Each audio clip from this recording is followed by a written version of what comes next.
Política do Dia no ar, iniciando os nossos trabalhos desta semana. Acompanha recebendo todo mundo. O grupo está completo mais uma vez. Eliezer Rodrigues, boa tarde para você. Tudo bem? Seja bem-vindo. Obrigado. Boa tarde, Lívio Galeno, aos colegas do quadro, aos telespectadores. Satisfação estar aqui. Edna Maciel, boa tarde. Boa tarde. Tudo bom? Tudo ótimo. Quem também veio depois de férias merecidas, João Magalhães. Seja bem-vindo outra vez.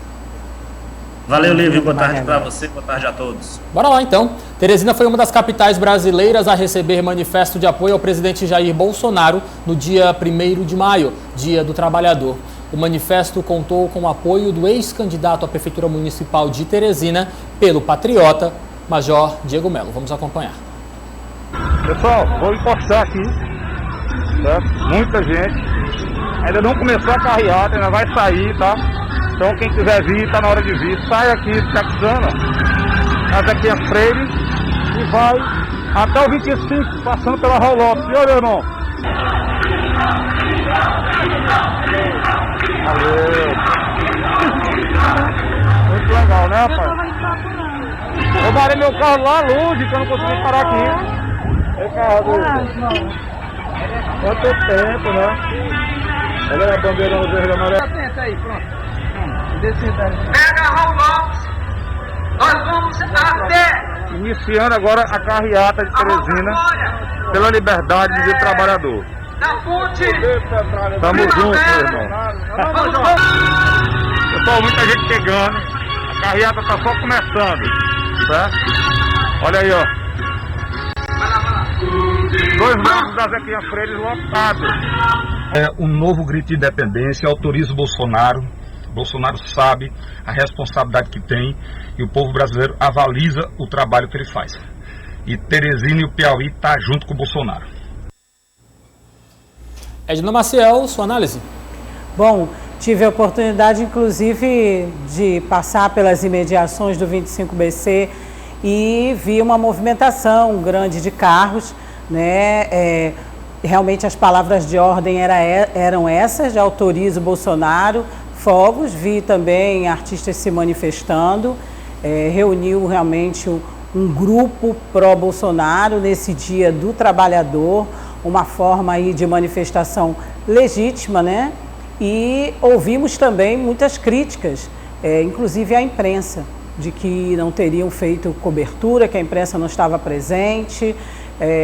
Se recebia alguns vídeos também com esse tipo de crítica. E muitas palavras mesmo de ordem, muitas críticas em relação às últimas atitudes aí da pandemia, críticas ao governo Wellington Dias, de se esperar, né, normal, oposição, enfim, mais um movimento pró-Bolsonaro e autorizando, inclusive, a intervenção do Exército, né?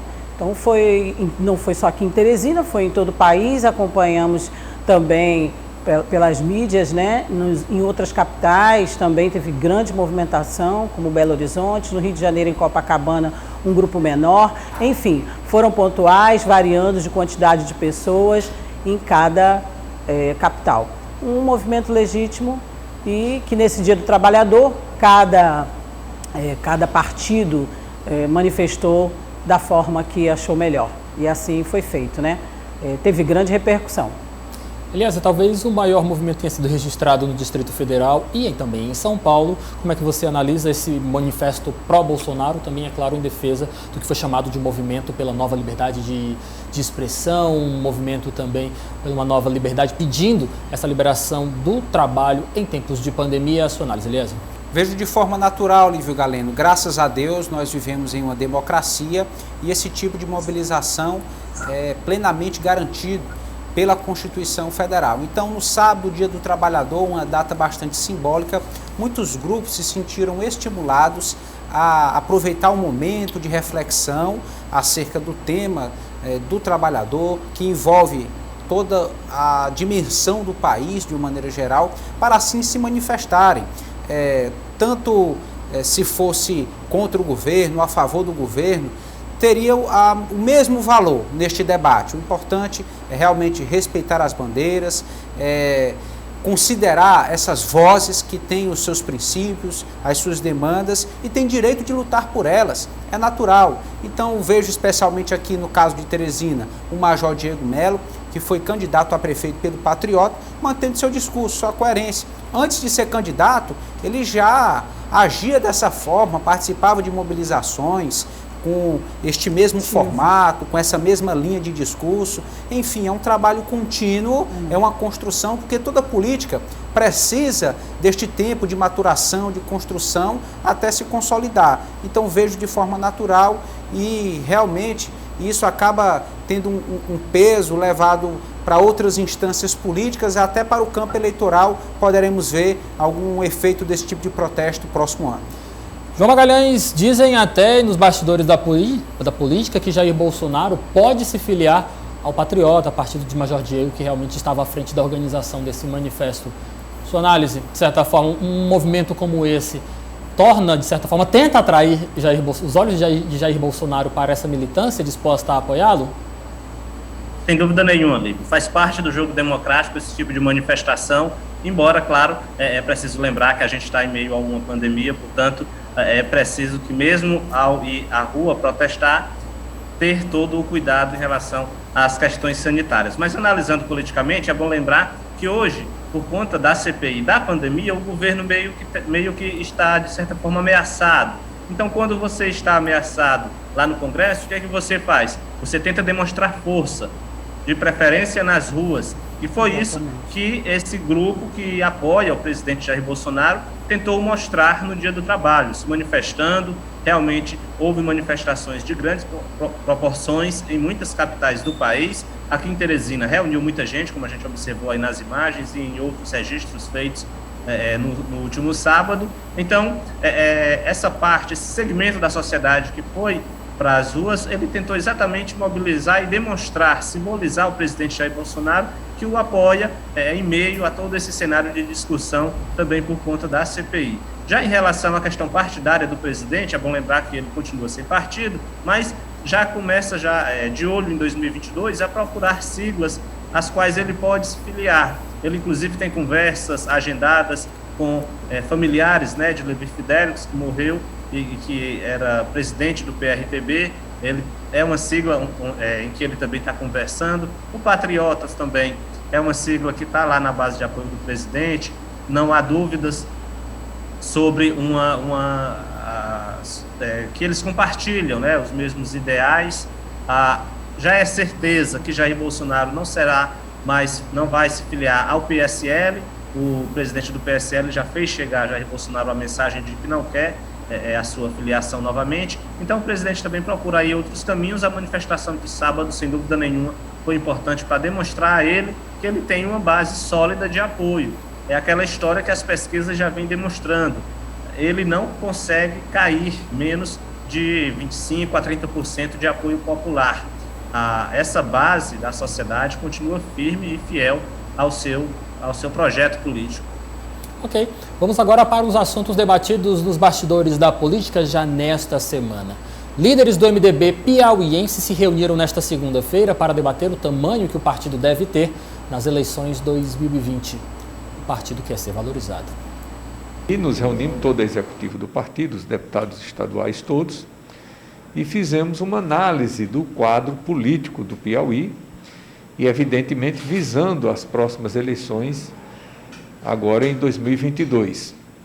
E a preocupação que o partido todos estão, com as novas regras da disputa eleitoral para os cargos proporcionais, que nós não vamos ter mais coligações proporcionais. Então, cada partido vai ter que valer por si só, formar o quociente eleitoral, formar a legenda e eleger os seus parlamentares. Como a regra é nova, nenhum deputado ainda disputou sob essa nova regra, isso traz uma certa intranquilidade, uma certa apreensão. Como é que vai ser? Os outros partidos estão se organizando, o MDB não, o governo está ajudando mais um e tal. Então, traz essa preocupação, essa análise, e aí, da reunião, nós chegamos à conclusão que precisaríamos ter uma conversa com o governador. Uma conversa de amigos, uma conversa de parceiros leais, de muitos anos, mas falar com franqueza, com toda a lealdade, a situação que o partido se encontra, precisando, evidentemente, de uns ajustes, né? Mas com toda a amizade, com toda a consideração, com toda a lealdade, né? A gente... O MDB quer mais espaço, mais apoio por parte do governo? Bom, tudo isso é discutido, né? Mas o MDB, evidentemente, precisa, né, ter esse diálogo com o governador para mostrar as suas apreensões, as suas inseguranças, né? Nós vamos para uma eleição e todos têm mandato, quem não tem quer um mandato, e evidentemente que cada um vai procurar uma melhor maneira de poder ser vitorioso no pleito. Nós somos aliados, leais, amigos, parceiros de muitos anos. Nosso lugar é aqui. Nós sempre estivemos desse mesmo lado. Ou a gente votando no PT, o PT votando na gente, antigamente, de 2002 para cá, a gente sempre aliados. E nosso lado é esse daqui. Vamos resolver os nossos problemas internamente, sem pensar na possibilidade de sair. É evidente que, em se tratando de política, tudo é possível, mas está fora do campo das probabilidades. Tudo é possível, mas o MDB quer ficar ao lado do PT, Eliezer? Com certeza, esse discurso está realmente efetivado em termos de consenso pela direção executiva do MDB no Piauí. Eles chegam a assumir a tese de uma candidatura própria, mas já descartam a possibilidade de estarem no campo da oposição contra a atual gestão do Palácio de Karnak. O partido realmente, Lívio, tem procurado garantir um retorno da sua expressão do que o partido representa na base governista. Se considerarmos o resultado das eleições do ano passado, o MDB foi o partido que, somado, teve o maior número de votos, principalmente contando com a eleição aqui para a prefeitura da capital. Então o partido quer o devido reconhecimento, a devida participação nesse processo, não só da construção da chapa majoritária, mas também das estratégias proporcionais. Atualmente a sigla conta com 6 deputados estaduais, um federal, quer no mínimo manter essas cadeiras na Assembleia e na Câmara Federal e quem sabe crescer. Já tem um pré-candidato a mais aí a deputado federal, o filho do senador Marcelo Castro, o diretor do DR, Castro Neto. Enfim, realmente um partido mobilizado, focado em 2022. Edna, o discurso de Marcelo Castro é bem realmente de apaziguar a situação. Segundo palavras dele, queremos resolver os nossos conflitos e seguir juntos, Edna. Isso. Ele, ao contrário do mais crítico João Maxson, ele é apaziguador, é mediador, quer dar uma continuidade, inclusive nas suas declarações, mesmo falando que assim como no amor, na política, nada é para sempre, né? Mas a gente nota no discurso dele, até por conta, a gente sabe, dessa parceria já de muitos anos, como ele citou, dessa coligação, um partido votando no outro, então ele quer manter isso. É claro, se vier um nome forte, dependendo das discussões do partido, mas eu acho que por tudo que a gente ouviu hoje sobre essa reunião e viu, trazido aí pelo nosso colega Eliezer, o que se quer é que o governador diga, né? É que se diga em alto e bom som, né? Como é que está esse casamento, se ele vai ter mesmo essa continuidade e eles vão continuar firmes e fortes aí para 2022, né? Vamos aguardar, mas o que se espera realmente é isso, é essa marcação de terreno de todos os partidos da oposição e também da situação. Então, eu creio que toda essa divulgação, toda essa repercussão em torno dessa reunião nos leva a crer que não haverá rompimentos, né? O que está pedindo ou fazendo uma pressãozinha é para que se diga logo esses nomes e para que se diga como é que vai correr essa coligação, esse casamento dentro das mudanças aí no proporcional. João Magalhães, dá para imaginar eleições de 2022 sem PT e MDB coligados, aliados, próximos um ao outro? Olha, Lívio, essa grande apreensão do MDB, ela tem uma resposta, ela tem uma questão muito clara. O MDB hoje tem 6 deputados estaduais, como bem lembrou o Eliezer. Esses deputados estaduais foram eleitos na legislação de 2018, quando era possível fazer coligações entre os partidos. Para 2022 não vai ser possível. O partido vai ter que sair sozinho. O MDB, é bom que se diga, não trabalhou nos últimos anos a questão da construção de uma cauda. Para você sair chapa pura numa eleição para deputado estadual, é necessário que você tenha aqueles parlamentares bons de votos e aqueles outros parlamentares que ajudam a chapa a eleger cadeiras, a conseguir cadeiras. E hoje o MDB não tem essa chapa, por isso a apreensão do partido. Se o MDB for hoje para a disputa com esses 6 deputados estaduais, pode ter certeza que 2 ou 3 não conseguem se eleger. Por isso que o mais, vamos dizer, por isso que o deputado que mais tem levantado a voz para discutir isso e para cobrar do governo oposição é o deputado João Madison. É porque realmente o sapato está apertando no pé dos deputados estaduais. Agora, essa reunião de hoje ficou muito clara uma mensagem. O MDB está dizendo o seguinte para o governador Wellington Dias: Wellington, o PT já tem lá a sua chapa de deputados estaduais e tem várias lideranças regionais filiadas ao partido. Você também precisa olhar para o MDB, nós somos seus aliados. Se hoje a chapa do MDB sair apenas com o grupo que tem de deputados estaduais que está afiliado ao partido, certamente muitos deputados aí vão sobrar, não vão conseguir se eleger. Então, essas reivindicações, sem dúvida nenhuma, vão ser levadas ao governador Wellington Dias. Marcelo Castro já deixou bem claro que é a favor dessa discussão, a favor dessa aliança, e o governador Wellington Dias, então, deve começar a apresentar aqueles líderes regionais que são vistos como candidatos que podem ter 8, 10 mil votos, que não conseguem se eleger, mas sem dúvida nenhuma contribuem muito para a formação de uma chapa proporcional diante dessa nova legislação. Eu, sinceramente, não vejo um afastamento do MDB e do Partido dos Trabalhadores para 2022, porque se o grande problema do MDB é a formação dessa chapa, e se está difícil fortalecer a chapa no governo, imagina então na oposição. Verdade.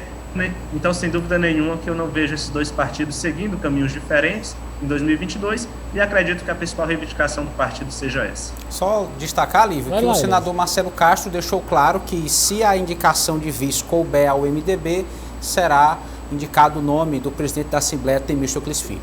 Vamos lá perguntar para um petista como é que está esse casamento, esse relacionamento PT-MDB. Está aqui em nossos estúdios ao vivo o vereador por Teresina, Edilberto Borges, o Dudu. E aí, vereador, boa tarde para o senhor, seja bem-vindo. Como é que está esse casamento, vai bem? Boa tarde a todos e a todas. Muito bem. O MDB, como bem disse o deputado Marcelo Castro, é um aliado... Senador. Senador Marcelo Castro. Senador Marcelo Castro é um aliado histórico do PT na condução desse Piauí que aí hoje chega em plena pandemia, em plena crise sanitária e econômica de uma forma equilibrada. Piauí hoje é uma referência de equilíbrio fiscal e econômico para o Brasil. Só a gente vê aí os destaques nacionais. O governador sendo um destaque na luta por vacina, o secretário Rafael um destaque na economia do país. E o MDB tem muita responsabilidade positiva em relação a essa forma de fazer essa gestão no Estado. Então nós, do Partido dos Trabalhadores, somos muito gratos com os técnicos e também a classe política ligada ao MDB que ajudam a construir esse país. Então, esse Estado. Então, do ponto de vista do PT, super tranquilo essa nossa relação. E com certeza, não tenho dúvida, que em 22 marcharemos juntos para mudar o rumo do Brasil para o rumo do desenvolvimento deixado depois do golpe lá a Dilma e o Piauí continuar avançando para que a gente continue com essas políticas que dão certo hoje no Piauí, juntamente com o MDB e outros aliados mais. Vereador Dudu, na semana passada nós repercutimos aqui uma reunião proposta pelo senhor com o pré-candidato ao governo do estado do Piauí, Rafael Fonteles, com a bancada de vereadores do PT na Câmara Municipal de Teresina e também com a participação do deputado estadual Fábio Novo. Neste encontro com Rafael Fonteles, o MDB também foi pauta? Olha, o secretário Rafael conduz um dos maiores e ambiciosos programas de desenvolvimento do Piauí, da história do Piauí. É um marco. O próprio Piauí é um marco na história do Piauí. E está sendo conduzido pelo Rafael. E o que é bom, o Rafael é um espetacular técnico, isso aí ninguém tem dúvida. Né? Não é à toa que ele hoje coordena um dos maiores PIB das Américas, que é o PIB do Brasil, através da presidência do CONFAS. E óbvio que também tem uma coisa boa, o Rafael é muito diligente e muito humilde para estar ouvindo todos os lados, independente da questão partidária, independente da questão de eleições em 22. Então ele quis e quer ouvir, como ele mesmo diz, já ouviu o Piauí todo através das prefeituras, em relação às indicações de obras que possam cada vez mais melhorar a gestão do recurso público, atendendo os anseios do povo. E quer ouvir Teresina, e a melhor forma de ouvir Teresina é começar pela Câmara Municipal, que nós somos uma caixa de ressonância dos problemas de Teresina, mas também somos uma caixa de ressonância de soluções.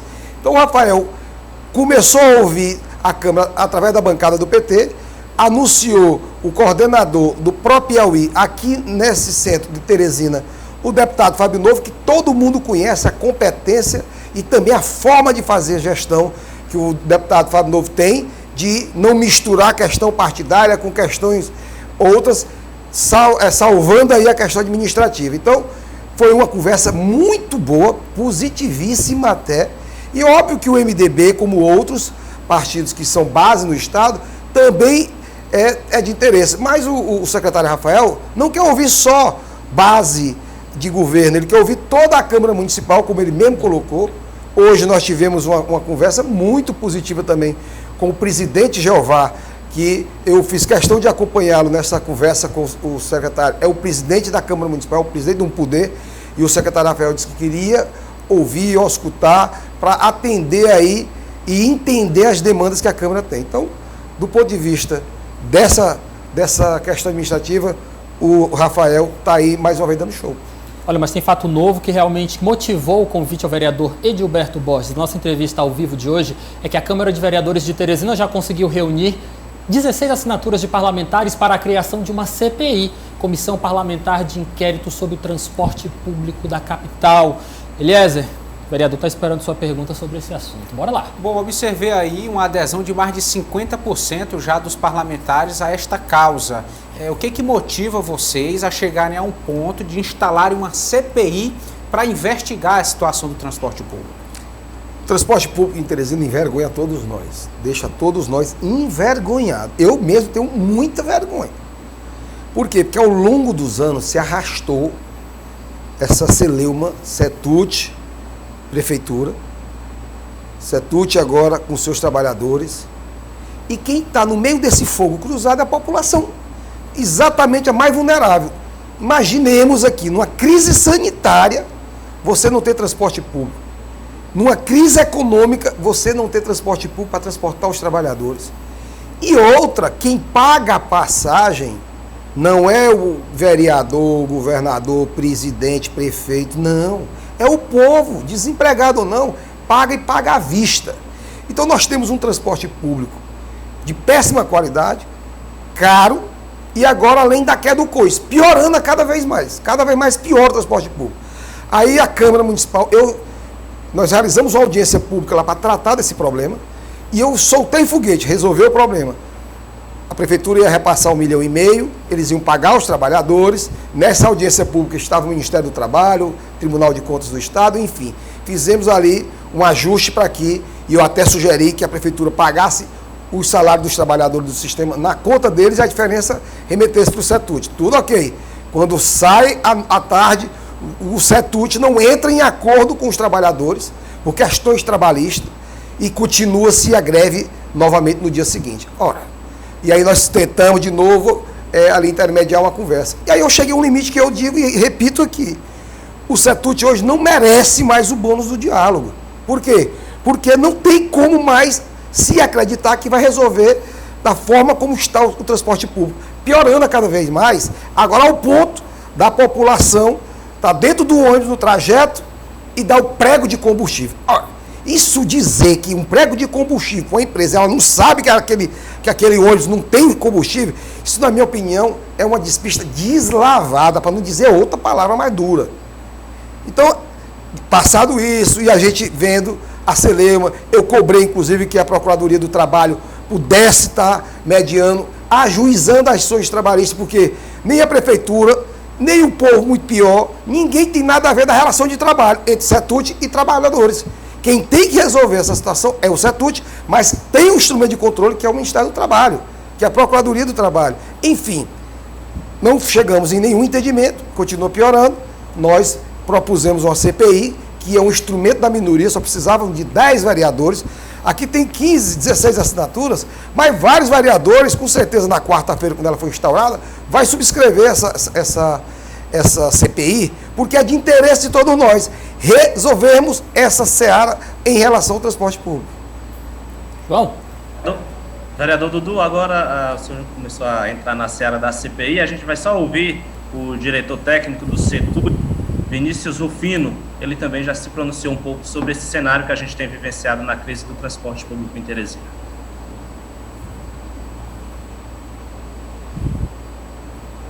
Em relação à possibilidade da instalação de uma CPI acerca dos contratos de concessão do serviço de transporte coletivo urbano, entendemos que pode ser de grande valia para trazer ao conhecimento da sociedade, ou pelo menos de quem ainda não foi esclarecido do fato, a realidade do que está acontecendo. A realidade em relação às dificuldades que as operadoras têm enfrentado e as dificuldades que o sistema tem enfrentado para se manter vivo.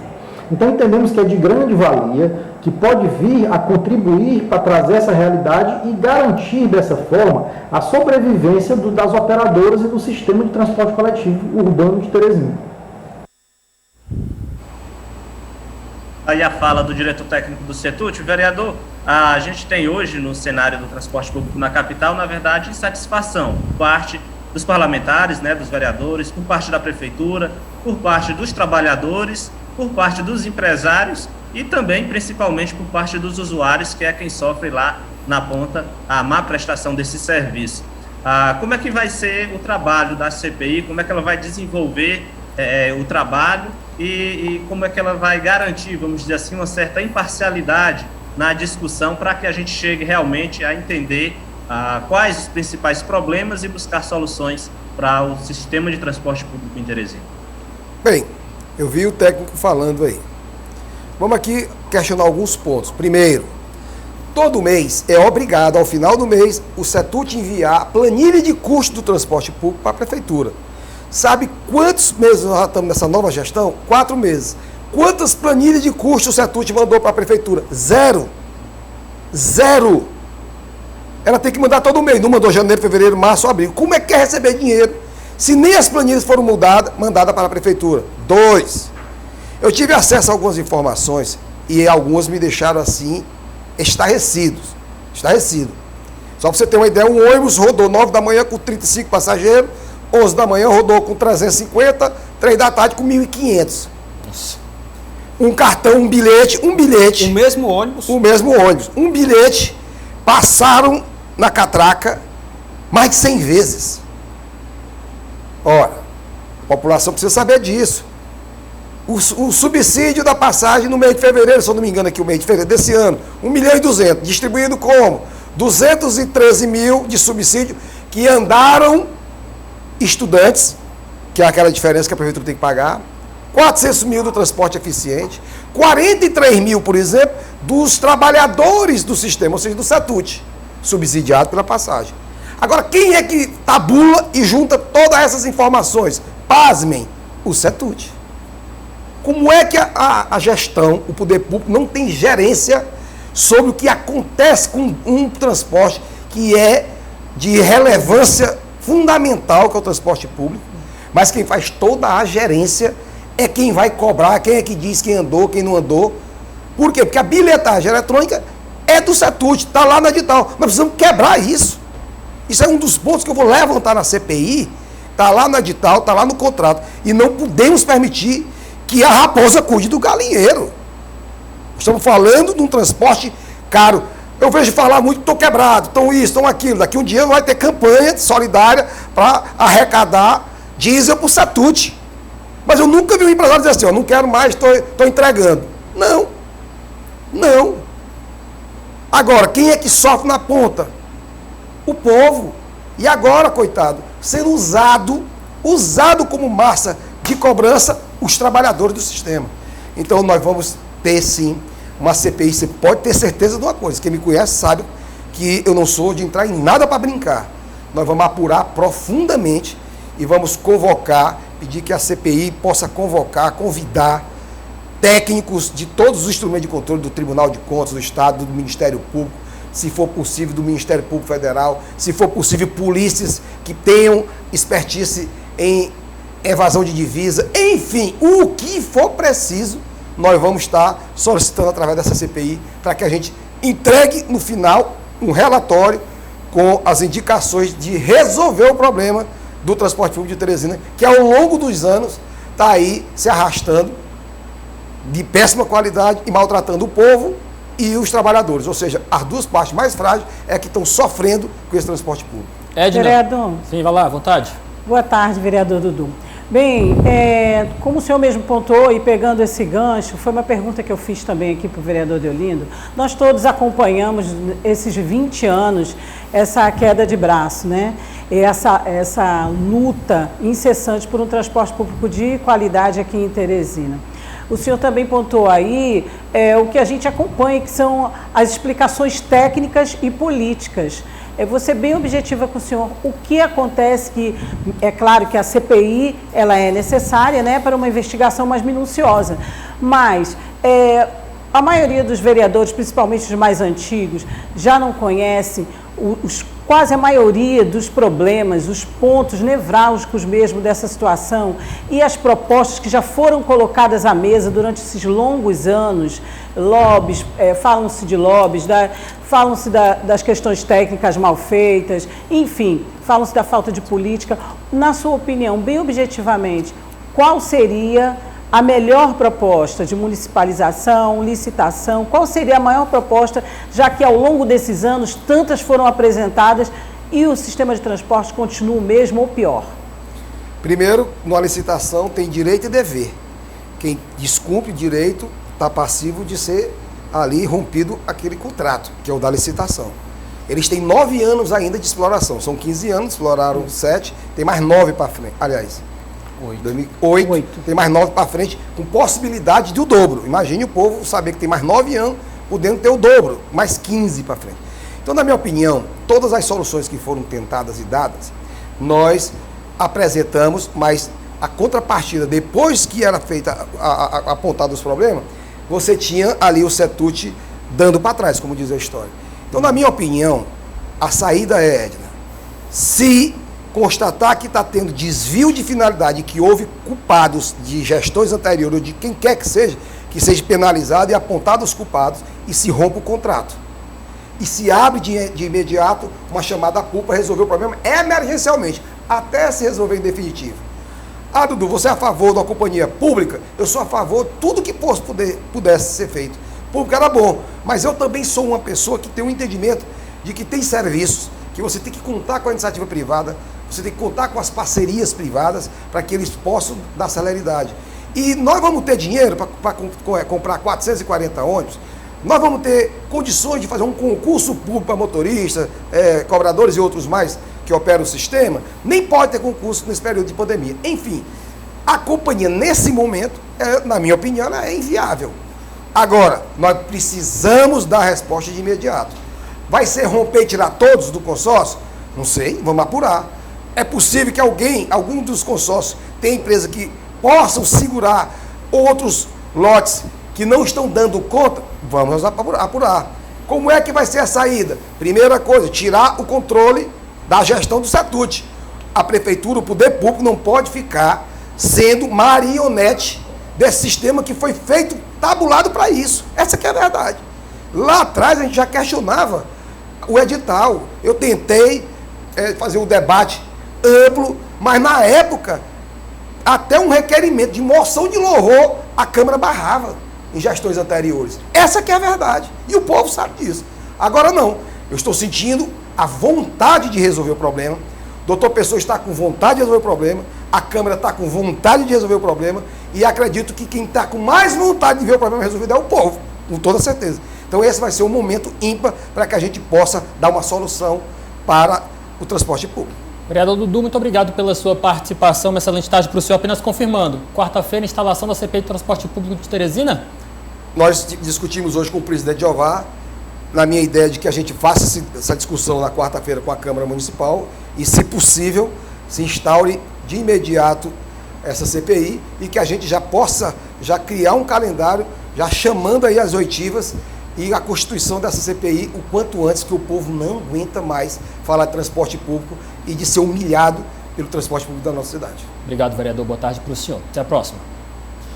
João Magalhães, CPI do transporte público na capital do estado do Piauí. E aí? Olha, Líbio, sem dúvida nenhuma, a gente espera que seja o início de uma caminhada que vai livrar o cidadão teresinense dos problemas graves e estruturais que ele enfrenta no setor de transporte público de Teresina. Agora, é claro que é necessário discutir, é necessário investigar, é necessário aprofundar a discussão no que diz respeito ao transporte público coletivo de Teresina. Agora, é bom lembrar que transporte público não é só ônibus. Eu acredito que Teresina, o usuário sofre muito, porque aqui a gente tem apenas esse modelo, como se fosse praticamente uma ditadura do ônibus, né? Esse termo, inclusive, chegou a ser utilizado na campanha eleitoral. Termo forte. Por alguns candidatos. Todas as cidades, as capitais, a gente observa diversos modais de transporte, aí entra o ônibus, entra o metrô, enfim, entra vários modais, várias formas que ajudam na mobilidade na cidade. Aqui em Teresina, infelizmente, a gente conta praticamente só com um ônibus coletivo, que em meio a essa grave crise, deixa sem dúvida nenhuma o usuário de mãos atadas, sem poder contar, sem poder ir ao trabalho, sem poder ir à consulta, enfim, circular entre a cidade, principalmente no momento como esse. E a gente espera que a CPI realmente traga fatos importantes e principalmente soluções para que a gente possa ver o cidadão teresinense tendo como se orgulhar do transporte público coletivo municipal. Obrigado, João. Boa tarde para você. Edna e Eliezer. Até mais, Lívio. Boa tarde. Até mais. A gente vai ter a semana toda para falar sobre CPI do transporte público. Hoje o nosso tempo não me permite mais, mas Edna, um abraço para você. Estamos apenas iniciando a semana, hein? Isso, um abraço para todos. Obrigada pela audiência, obrigada, equipe. Semana que já começa quente, Eliezer. Boa tarde. Boa tarde, excelente início de semana a todos. Até amanhã. Política do dia.